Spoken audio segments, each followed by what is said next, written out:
Lito Official. Yun, pakisuportahan natin po mga kabisnes. Opo. Meron na pong sariling YouTube channel si Kuya Vera, si Kuya Lito at saka si Ate Vera. Thank you po. Ano lang po, unahin nyo, Vera and Lito, no? Vera ang nauna. Baka minsan kasi Lito, Lito and Vera. Opo. Una po si Ate Vera kasi mas malaki siya.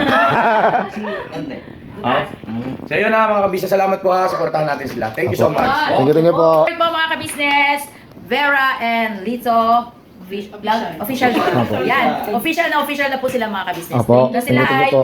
isa na excuse me po, isa ng vlogger. Thank you po. Sa langaran ng larangan ng YouTube channel. Thank you po. Ate Kuya. Please subscribe, like, and share. Yun o. Salamat. Naimbag nga daw tayo amin mga kabisnes. Kamusta po kayong lahat? Sana po nasa mabuti kayong kalagayan. Saan man panig kayong mundo naroroon mga kabisnes. So yun no, as you can see mga kabisnes, tayo ay magluluto na naman. So yun, may mga ingredients po tayo dito mga kabisnes. Chicken feet, kangkong, may okra, may sibuyas, bawang, luya, siling green, kamatis, at saka syempre merong kamyas. So, tara na po at simulan na po nating magluto mga kabisnes. Sinalang ko na po yung ating pressure cooker mga kabisnes kasi dito po tayo magigisa. So, yun, pinapainit na po natin at pagka mainit po ay lagyan na po natin ng konting mantika. Huwag po tayo masyadong magdami ng mantika mga kabisnes. So yun, after po ng mantika, pag mainit na ay lagay na po natin agad yung luya. Unahin po natin yung luya mga kabisnes para lumabas po yung aroma niya at yung bango.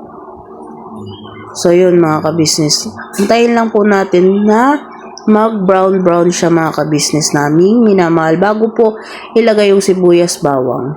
At habang inaantay po natin yung luya, kukunin ko na po itong pagkakataon na to para batiin si Nanay Fe. Yun, nakasalubong ko po kanina, may pinasuyo po si ate ay subscriber po daw siya ng Kabisnes Official. So, shout out po sa inyo Nanay Fe. Nalimutan ko po yung inyong last name. Sorry po. So, yun po. Ilagay na po natin yung sibuyas bawang. Pinagsasabay ko na po yung sibuyas bawang mga kabisnes para po sabay pong lumabas yung aroma niya. Ganyan po ako mag-isa mga kabisnes. So, tulad po pala ng lagi kong sinasabi mga kabisnes, version ko to, may version, ibang version mo. So, kung gusto mo kong turuan, mag-comment ka lang. Thank you! So, yan mga kabisnes, antay-antay lang po nating mag-brown po yung lahat ng ating iginigisang ingredients. So, tara po at magantay-antay lang po tayo. Mas maganda po kasi mga kabisnes namin minamahal kung hindi mo bibiglain lalo yung sa paggigisa. Kaya mas masarap po at lalabas po talaga yung aroma at yung lasa ng ating mga ingredients. Kaya ang kailangan po talaga sa pagluluto mga kabisnes ay tiyaga sa pag-aantay. So, yun, nag-brown na po yung ating mga ingredients. Inilagay naman po natin ngayon yung kamatis. So, yun mga kabisnes namin minamahal. Nahuhulaan nyo na po ba kung ano yung ating lulutuin for today's video? So, yun mga kabisnes, totoo po yung nakita nyo. Chicken feet po ang ating menu for today's video. Para maiba naman po tayo sa chicken feet. Hindi lang adobo, hindi lang prito, hindi lang inihaw. Try din po ninyo to mga kabisnes. Sigurado, kaubang kanin sa kaldero. So, tara po mga kabisnes, samahan nyo po ako para matutunan or magkaroon din po kayo ng idea sa pagluluto ng ibang putahe ng chicken feet.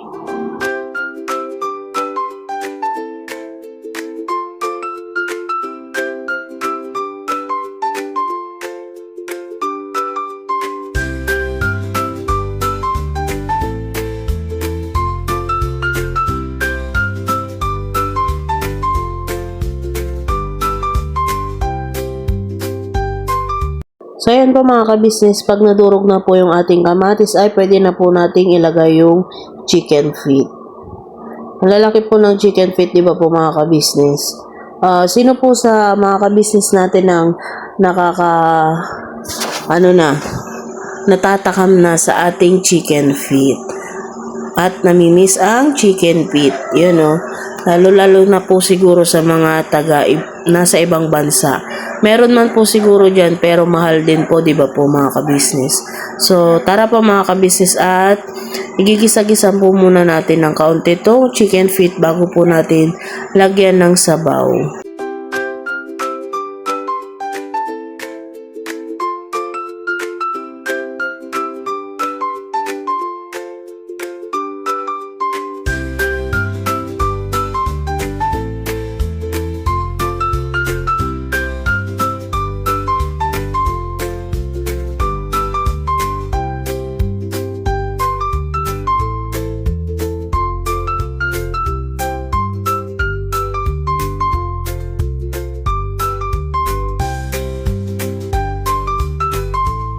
At paglalagay na rin po pala tayo ng konting asin mga kabisnes para lumasa na po sa chicken feet natin.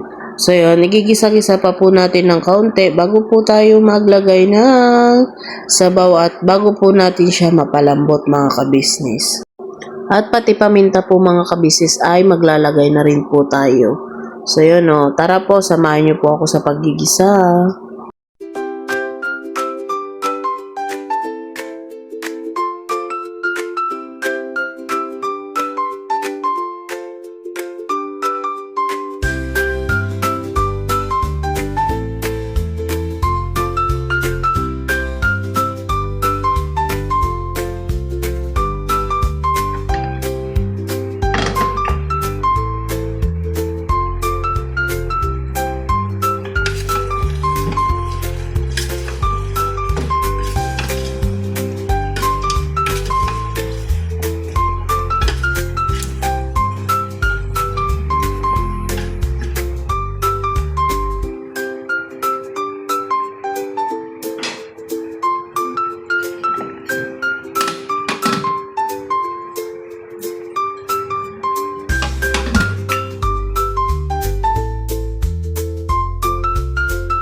Okay na siya mga kabisnes naming minamahal, nagisa-gisa na po at maglalagay po tayo ng hugas bigas. Opo, hugas bigas po yung ating pangsasabaw para po malasa siya. At syempre ilalagay na rin po natin yung kamyas, isasabay na rin po natin para sa pagpapalambot po ay parehas na siyang lumambot. So yun, magdadagdag pa po ako ng konting sabaw dyan kasi maganda po dyan kung lagpas po doon sa may kamyas yung sabaw. So, tara na po at palambutin na po natin. Balikan po natin after 25 minutes. Ayun ha, patalastas lang po tayo muna sandali mga ka-business, ano? So ayun po, kami po ay dealer ng mga sewing machine. Iba-ibang klase mga sewing machine po, high speed, aging, piping, etc. Ano po, household, industrial. Meron po tayo niya mga ka-business. So doon sa mga inquiries po, paki-message nyo po yung Facebook page namin. At paki-contact rin po kami sa aming cellphone number. Maraming salamat po mga ka-business. So yun, tuloy na panonood. Discover! Yun po, after 25 minutes, check na po natin. Bubuksan po natin at titignan natin kung malambot ng ating chicken feet. So, tignan nyo po yung sabaw mga ka-business. So, napakaganda po. At kung amoy nyo lang po, pagtanggal ko ng takip ay sobrang bango. Hindi naman po sa pagyayabang. So, malambot na bang ating kamyas at syempre, check po natin yung ating chicken feet kung maganda na po yung pagkakalambot niya. So, yun po. Medyo malambot naman na po at pwede nang birahin. So, yun o.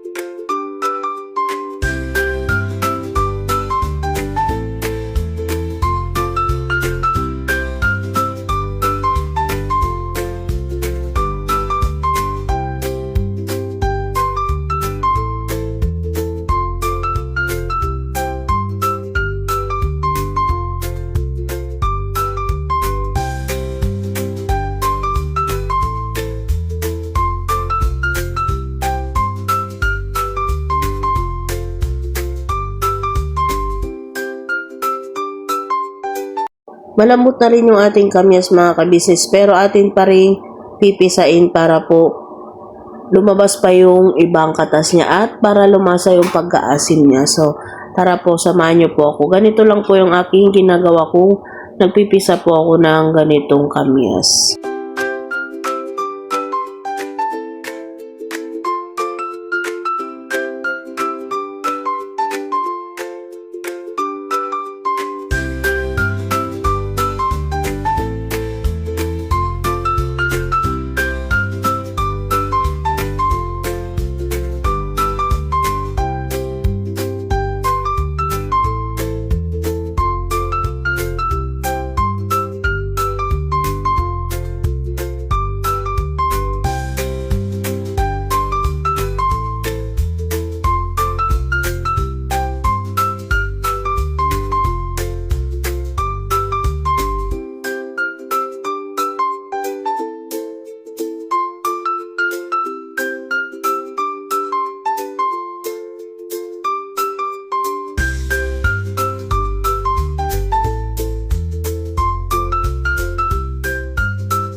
Pagkatapos po natin pisa-pisain mga kabisnes namin na mahal, syempre, lalagay na po natin yung ceiling green.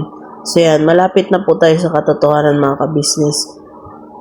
Ayan o. Naglagdag pa po ako ng konting sabaw dyan kasi maraming hihigop ng sabaw. So, yun, nilagay ko na rin po pala yung okra mga kabisnes. Malapit na po to at malapit na po nating maulam. So, yun, titikman po natin para kung kinakailangan po mga kabisnes, mai-adjust po natin yung lasa. So, okay naman na po. So, antay-antay na lang nating maluto yung okra.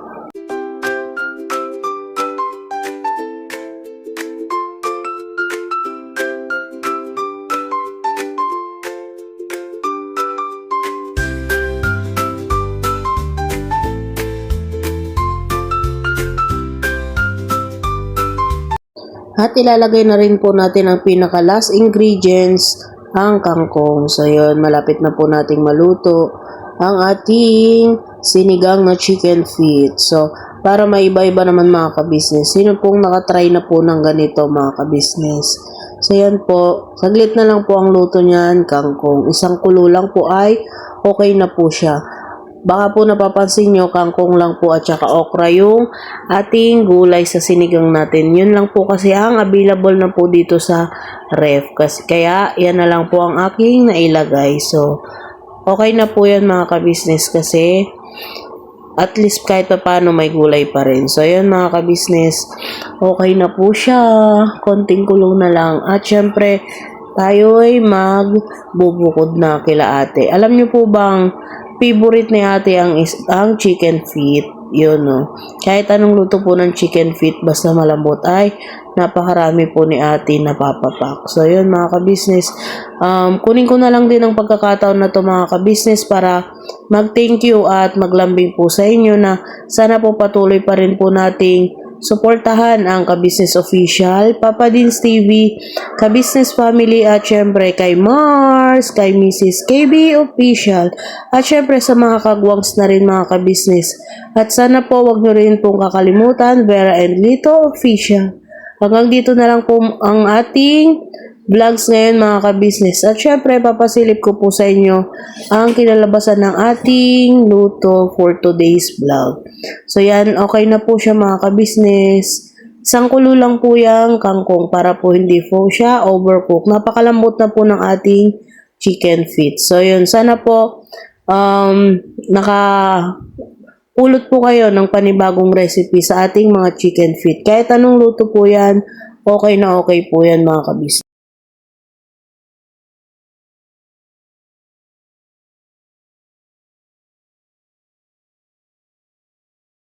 So, ayan pa mga kabisnes, luto na po ang ating chicken feet na sinigang. So, tara na po mga kabisnes at magbubukod na po tayo para kila ate. So, yan po, ganyan po kalambot ang ating chicken feet.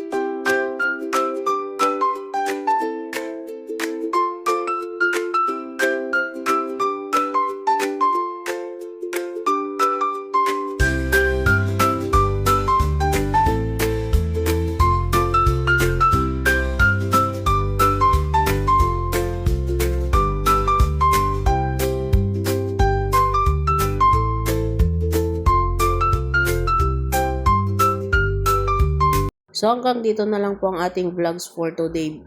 Mga ka-business, ingat po kayo and God bless you all po. Bye-bye! Never say goodbye. Tomorrow is another day. Bira banat mga ka-business. Bye-bye po. God bless.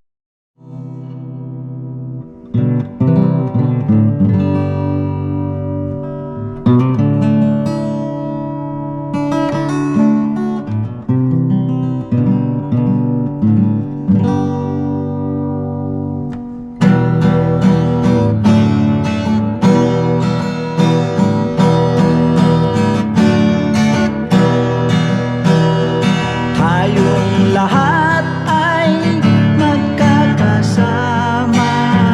Tayong lahat ay laging masaya. Pagtulong nyo ay sigurado, pagkat mayroon kayo heart of gold. Mahal namin kayo, mahal namin kayo. Pinunukan my heart of gold. Mahal namin kayo,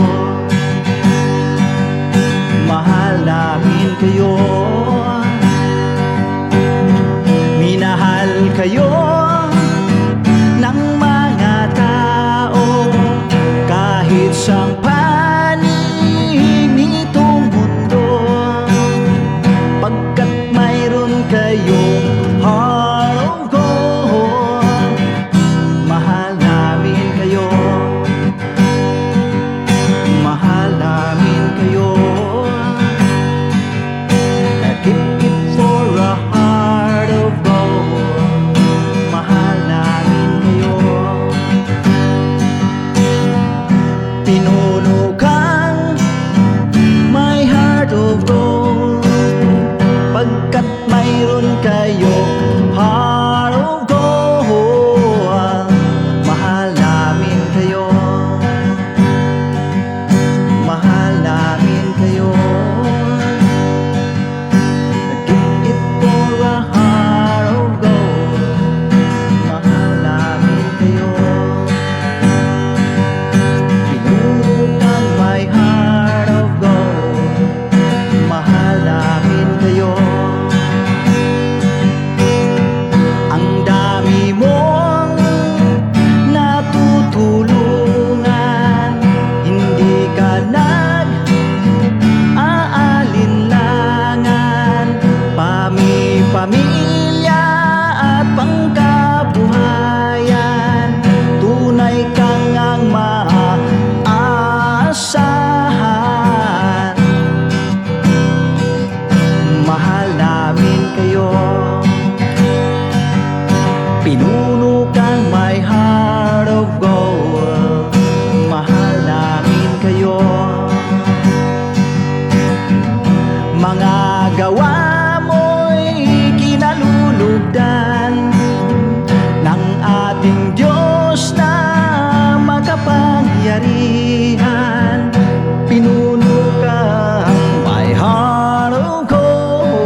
tuwin kayo